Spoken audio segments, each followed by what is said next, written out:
الرحمن الرحيم. منا إلى الإمام الإمام الحافظ الحجة أمير المؤمنين في الحديث محمد بن إسماعيل بن إبراهيم بن المغيرة بن بردزبة الجوفي البخاري رحمه الله تعالى، نفعنا الله بعلومه وفيوضه آمين. باب لا تستقبل القبلة بغائط ولا أو بول إلا عند البناء جدار أو نحوه. حدثنا آدم قال حدثنا ابن أبي ذئب قال حدثنا الزهري عن عطاء بن يزيد الليثي عن أبي أيوب الأنصاري رضي الله عنه قال قال رسول الله صلى الله عليه وسلم: إذا أتى أحدكم الغائط فلا يستقبل القبلة ولا يوليها ظهره شرق أو غرب. ابھی پیچھے جگہ کیوں خالی ہے؟ کون نہیں آیا؟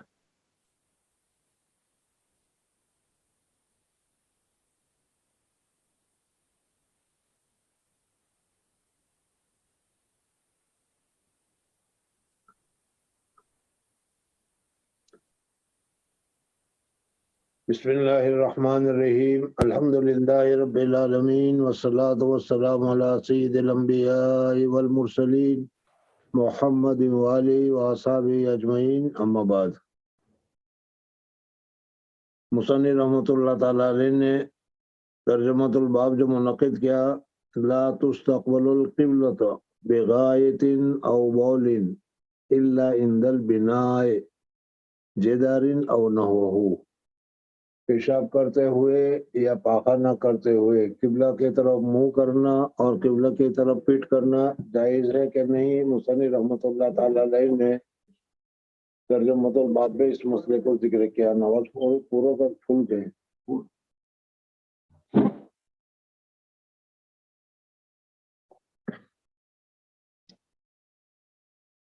اب لوگوں نے کعبہ شریف کا احترام کرنا اور ادب کرنا ضروری ہے. پیشاب کرتے ہوئے اس کی طرف منہ کرنا یا پاخانہ کرنا یہ بھی قسم کی بے ادبی میں شمار ہوتا ہے. اس وجہ سے استنجا کرتے ہوئے قبلے کی طرف منہ کرنا یا پیٹ کرنا جائز ہے کہ ناجائز، اس مسئلے کو امام بخاری رحمۃ اللہ تعالی علیہ نے یہاں پر ذکر کیا ہے. آپ حضرات نے سنا ہوگا کہ استنجا کرتے ہوئے قبلے کی طرف منہ کرنا یا پیٹ کرنے کے سلسلے میں علماء امت کے تقریباً 8 مسالک ہے، 8 مذہب ہے، اور ان میں سے ظاہریہ کا جو ہے وہ ان کے نزدیک قبلے کی طرف منہ کرنا یا قبلے کی طرف پیٹ کرنا، چاہے فضا میں ہو، عام کھلی جگہ میں ہو یا تو کسی تعمیر میں ہو، ہر صورت میں جائز اور درست ہے. اور اس کے مقابلے میں احناف ہے. احناف کے نزدیک استنجا کرتے ہوئے قبلے کی طرف منہ کرنا یا قبلے کی طرف پیٹ کرنا، پیشاب کرتے ہوئے قبلے کی طرف منہ کرنا یا قبلے کی طرف پیشاب کرنا یہ ناجائز ہے، چاہے تو فضا میں ہو، چاہے تو تعمیرات کے بنیان یا تعمیرات میں ہو. ہر صورت میں امام ابو حنیفہ رحمۃ اللہ تعالی وغیرہ کے نزدیک بے ادبی میں شامل ہوگا، یہ مکروہ ہوگا اور منع ہوگا. ائمہ ثلاث رحمۃ اللہ تعالی علیہ کے نزدیک اگر کھلی جگہ میں ہے، فضا میں ہے، تو اس صورت میں تو قبلے کی طرف کیا ہے، قبلے کا احترام کرنا ضروری ہے، اس کی طرف منہ کرنا یا پیٹ کرنا جائز نہیں ہے. لیکن تعمیرات میں ہو یا کسی آڑ کے وجہ سے ہو تو پھر اس صورت میں جائز اور درست ہے. بہرحال پھر اس کے علاوہ اس میں یہ اختلاف ہے کہ صرف قبلے کی طرف منہ کرنا یا قبلے کی طرف پیٹ کرنا یہ صرف کعبہ شریف کے ساتھ خاص ہے یا بیت المقدس کے ساتھ بھی خاص ہے، یعنی جس طریقے سے قبلے کی طرف منہ کرنا اور پیشاب کا پیٹ کرنا جائز نہیں ہے، اسی طریقے سے بیت المقدس کی طرف بھی پیٹ کرنا جائز ہے یا جائز نہیں ہے. بہرحال 8 مسالک اس میں ذکر کیے گئے ہیں. یہاں پر امام بخاری رحمۃ اللہ تعالی علیہ ائمہ ثلاث کے ساتھ ہے. ان حضرات کے یہاں اگر فضا ہو، کھلی جگہ ہو، میدان ہو تو اس میدان میں استقبال کرنا یا استدبار کرنا بے ادبی ہونے کی وجہ سے ناجائز ہوگا، منع ہوگا. لیکن اگر کوئی آدمی تعمیرات کے درمیان میں بیت الخلاء بنی ہوئی ہے اور دیواریں ہیں اور اس دیواروں کے آڑ میں بیٹھ کر اگر وہ استنجا وغیرہ کر رہا ہے تو پھر اس صورت میں ائمہ ثلاث کے نزدیک یہ جائز ہے. حضرت امام بخاری رحمۃ اللہ تعالی علیہ بھی یہاں ائمہ ثلاث کے ساتھ ہیں. یعنی امام بخاری رحمۃ اللہ علیہ کے نزدیک بھی فضا یا کھلی جگہ ہو تو اس صورت میں استقبال اور استدبار کرنا ناجائز ہے. لیکن اگر کھلی جگہ نہ ہو، تعمیرات کو ہو یا تو کیا کوئی ایسی آڑ کر لی گئی ہو تو پھر اس صورت میں ان کے نزدیک جائز اور درست ہوگا. امام بخاری رحمۃ اللہ تعالی علیہ نے ترجمۃ الباب جو منعقد کیا اس میں انہوں نے بتایا کہ لا تستقبل القبلۃ بغائط او بول الا عند البناء، ان بناء جدار تو یا نہ ہو یا اس کا علاوہ، تو اس صورت میں امام بخاری رحمۃ اللہ علیہ کے نزدیک جائز ہے۔ اب حدیث اور استدلال میں جو انہوں نے ذکر کی وہ حدیث ہے حضرت عبداللہ ابن عمر رضی اللہ، حضرت ابو ایوب انصاری رضی اللہ تعالیٰ عنہ کی، عن عطاء ابن یزید اللیثی عن ابی ایوب الانصاری رضی اللہ تعالیٰ عنہ قال قال رسول اللہ صلی اللہ علیہ وسلم اذا اتا احدکم الغائط، جب کوئی آدمی استنجا کرنے کے لیے تم میں سے جائے، فلا یستقبل القبلۃ ولا یولیھا ظہرہ شرقو او غربو، مشرق کی طرف منہ کرو یا مغرب کی طرف منہ کرو۔ حضرت ابو ایوب انصاری رضی اللہ تعالیٰ عنہ کی جو یہ روایت ہے اس روایت کے ذریعے سے معلوم ہوا کہ مشرق کی طرف منہ کرنا یا مغرب کی طرف منہ کرنا جائز ہے۔ اب یہ حدیث ہمارے لیے تو اس کے ہم مخاطب نہیں ہوں گے، کیوں؟ اس وجہ سے کہ جو لوگ کعبہ شریف کے مشرق میں رہتے ہیں یا کعبہ شریف کے مغرب میں رہتے ہیں ان کے لیے تو کیا ہے، شرق کو یا غرب کرنے کی وجہ سے استقبال اور استدبار ہوگا۔ یہ حکم ان لوگوں کے لیے ہے جو کعبہ شریف کے جہت میں شمال یا جنوب میں رہتے ہیں، جیسے مکہ مکرمہ جو ہے اس کے مقابلے میں مدینہ منورہ جو ہے وہ شمال میں ہے، تو اس وجہ سے اگر وہ مدینہ منورہ والے ہیں وہ اگر کیا ہے شمال کی طرف منہ کریں گے، جنوب کی طرف منہ کریں گے تو پھر استقبال اور استدبار ہوگا، لیکن مشرق کی طرف اگر وہ لوگ منہ کریں گے تو پھر وہ کعبہ شریف کی طرف استقبال اور استدبار نہیں ہوگا۔ بہرحال حضرت امام ابو حنیفہ رحمۃ اللہ تعالیٰ علیہ کے نزدیک استنجا کرتے ہوئے قبلے کی طرف استقبال کرنا یا کس قبلے کی طرف استدبار کرنا جائز نہیں ہے۔ حضرت ابو ایوب انصاری رضی اللہ تعالیٰ عنہ کی روایت ہے۔ انہی جو 8 مسلک ذکر کیے گئے ہیں اس میں سے ایک یہ بھی ہے کہ یہ کیا ہے پہلے تھا پھر اب وہ منسوخ ہو گیا ہے، لیکن یہ صحیح نہیں ہے، اس وجہ سے کہ حضرت ابو ایوب انصاری رضی اللہ تعالیٰ عنہ کی جو روایت ذکر کی گئی ہے ان کے متعلق آتا ہے کہ حضرت ابو ایوب انصاری رضی اللہ تعالیٰ عنہ حضور اکرم صلی اللہ علیہ وسلم کے بعد پھر کیا ہے جب جہاد وغیرہ کے لیے نکلے ہیں، ملک شام گئے ہیں، مصر گئے ہیں، تو اس صورت میں حضرت ابو ایوب انصاری رضی اللہ تعالیٰ عنہ فرماتے ہیں کہ ہم استنجا کے لیے جاتے تھے تو وہاں ان لوگوں نے پہلے سے جو بیت الخلاء بنائے رکھی تھی وہ مستقبل القبلہ یا مستدبر القبلہ تھی، اور ہم کیا جب جاتے تھے تو اس صورت میں نستغفر اللہ وننحرف، اللہ تبارک و تعالیٰ سے ہم توبہ بھی کرتے تھے اور انحراف بھی کر لیا کرتے تھے، قبلے کی طرف استقبال اور استدبار نہیں کرتے تھے۔ تو اس سے معلوم ہوا کہ آج بھی کیا ہے یہی حکم باقی ہے۔ بہرحال حضرت ائمہ ثلاث کو ہماری طرف سے یہ جواب دیا جاتا ہے کہ یہ صحیح ہے کہ کیا ہے قبلے کی طرف استدبار کرنا یا استقبال کرنا یا استدبار کرنا یہ دونوں ناجائز ہے۔ آپ حضرات کہتے ہیں کہ اگر تعمیرات ہو، بنا ہو،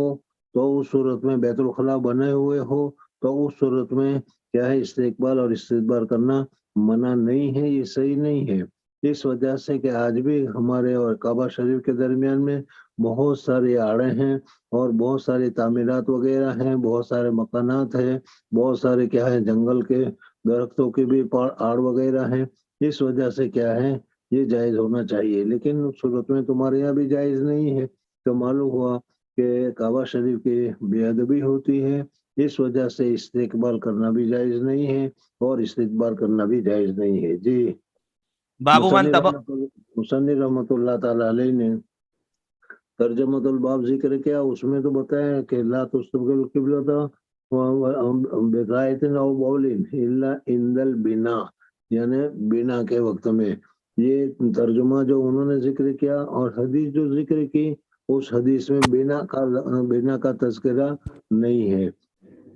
بہرحال امام بخاری رحمۃ اللہ علیہ کے نزدیک یہ جائز ہے۔ جی آگے۔ باب من تبرز على لبنتين. حدثنا عبد الله بن يوسف قال اخبرنا مالك رحمه الله عن يحيى بن سعيد عن محمد بن يحيى بن حبان عن عمه واسع بن حبان عن عبد الله بن عمر رضي الله عنهما انه كان يقول ان ناسا يقولون اذا قعدت على حاجتك فلا تستقبل القبلة ولا بيت المقدس. فقال عبد الله بن عمر رضي الله عنهما لقد ارتقيت يوما على ظهر بيت لنا فرأيت رسول الله صلى الله عليه وسلم على لبنتين مستقبلا بيت المقدس لحاجته وقال لعلك من الذين يصلون على أوراقهم فقلت لا أدري والله. قال مالك رحمه الله يعني الذي يصلي ولا يرتفع عن الأرض يسجد وهو لاصق بالأرض.